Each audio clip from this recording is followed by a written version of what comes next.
একটি ছাত্রকে 10 দিয়ে কোনো একটি সংখ্যাকে গুণ করতে বলায় সে 10 দ্বারা ভাগ করল এবং 10 উত্তর পেল। সঠিক উত্তরটি কত হবে?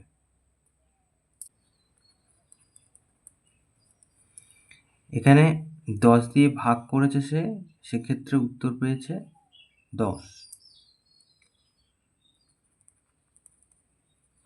তাহলে সংখ্যাটি কত?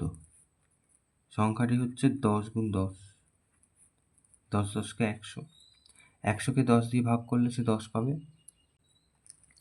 তাহলে তাকে বলা হয়েছিল যে 100-র সাথে সংখ্যাটার সাথে 10 গুণ করতে। তাহলে সঠিক উত্তর কত হবে?